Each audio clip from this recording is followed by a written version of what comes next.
Hello, Asta here and welcome back to my channel. So lately I've been telling you how lucky I am to find products that really work and I love it, but I never did a video about the products that I regret buying. So today, this is the day. I love makeup. I love buying makeup. I love playing with makeup, and because I'm a makeup artist, I feel like by trying different products and different brands, it really gives me the opportunity to find these best products that would work not only on myself but also on my clients. So I tend to buy a lot. I tend to try a lot of products, but sometimes some products are not great and they just end up sitting in my drawer. Sometimes I give them away to my friends, sometimes I sell it online, and sometimes they just end up in a bin. Okay, so let's start with foundations. As you probably know, I try loads of foundations. I love to try new foundations. I'm always on the lookout for good foundations. One of the ones that was very hyped about was the Fenty Beauty Pro Filter foundation. I had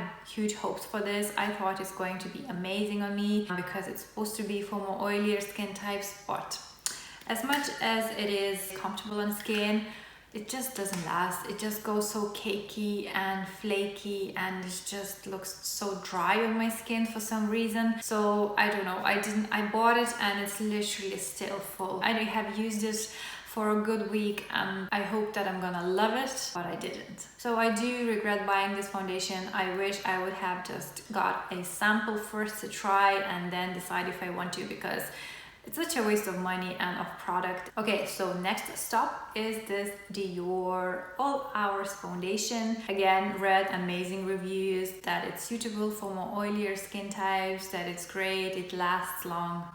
Same as Fenty, it feels kind of heavy on the skin as well. I didn't like the texture of it. I don't like how it looks on my skin.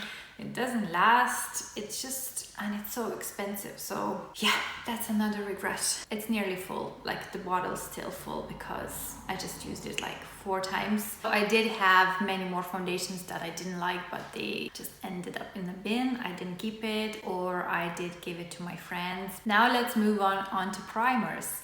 So again, same as foundations, I love buying primers, trying different ones to find the one that really helps with my oiliness and my T-zone. So on that note, I bought the Fenty Beauty Matte Primer. Everyone was saying how amazing it is, and all the same thing as with the actual foundation. So I bought it. I paid over 30 euro. You probably can see I used like, I don't know, 3-4 times, 3-4 pumps, still full. Doesn't work, doesn't do anything.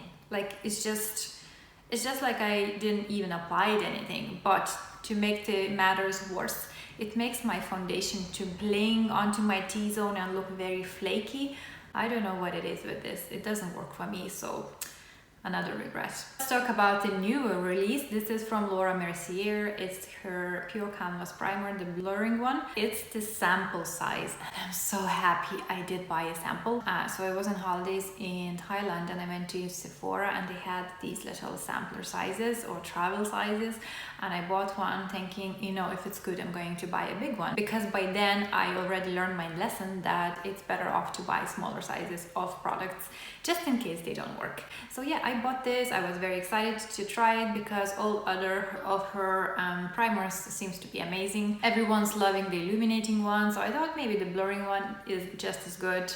Again, doesn't do anything for me. It doesn't prolong my foundation life. It makes my foundation, whichever foundation I would apply on top, look very flaky, same as Fenty, and looks very crumbly, and it's just not flattering on the skin at all. Next stop, concealers. I'm obsessed with concealers. I buy so many concealers just to test them, to try them, to find the best ones. And you probably know these. You've probably seen the Charlotte Tilbury concealers. I bought the 2. I thought maybe I'll use it in my kit. It was really hyped about. I don't know how other people love it. I don't like it.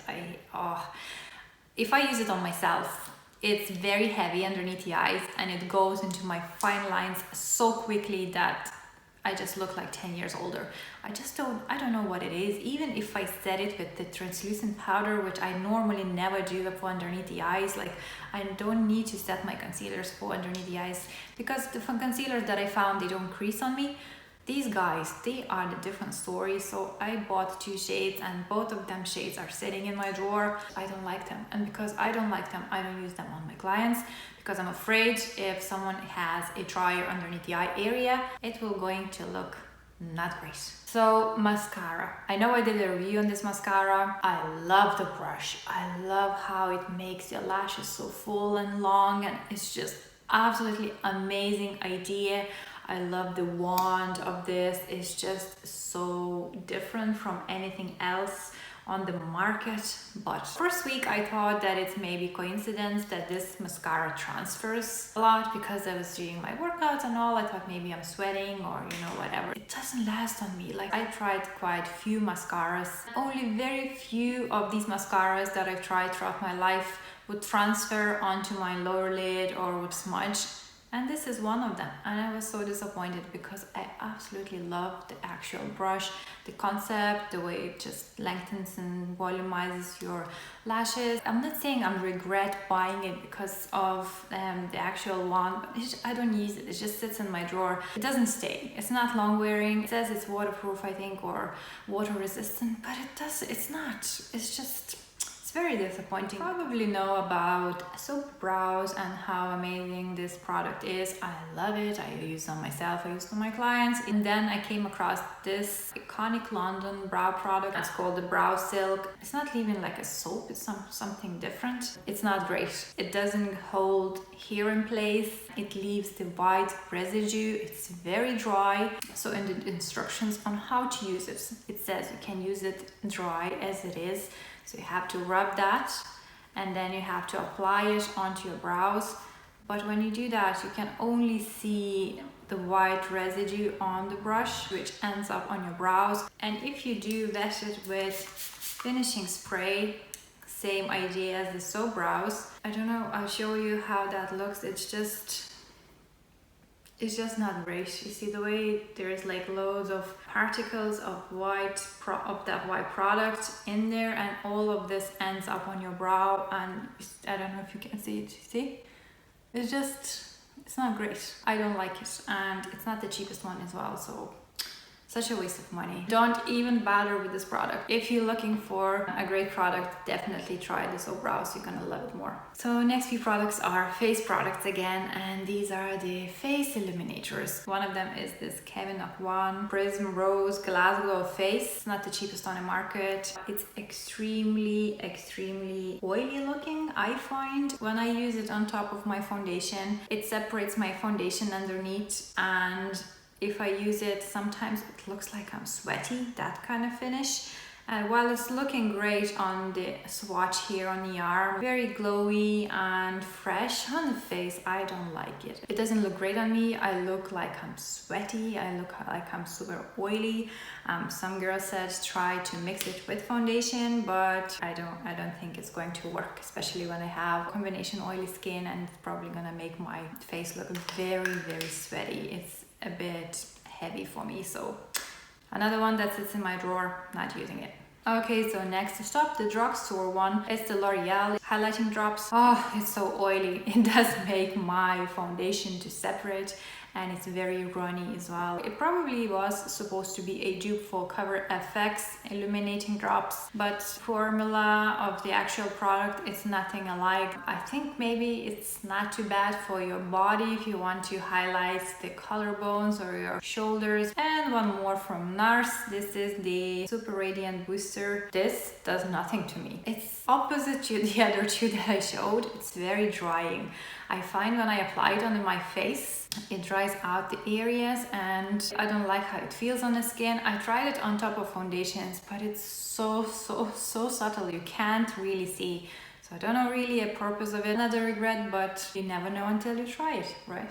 And the last product I want to talk about is the eyeshadows. You probably know Revolution Pro. Some of their stuff is absolutely amazing. So it's a dupe for Huda Beauty and Nude Palette. I thought it's going to be amazing because I had Revolution Pro eyeshadows in the past and they were quite great. Like, they were okay, I mean, the quality wise. This, I was so disappointed. So this is a fresh palette, and because there was a promotion buy one get one free or something like that, so I got 2 palettes of this. The one that I've used, it's already with my friend, and I just gave this palette away. So while the little glittery shades or shimmery shades were fine, all the kind of matte darker shades was extremely hard to work with.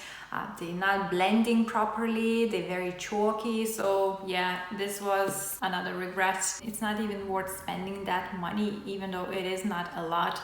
There is a reason why certain eyeshadows are costing so much, because the pigments, the quality of pigments and the quality of the actual eyeshadow is so much better than the ones that you can buy for a few quid. There's no cutting corners. It's always the way. If you want to try and find it cheaper, it's probably cheaper for a reason.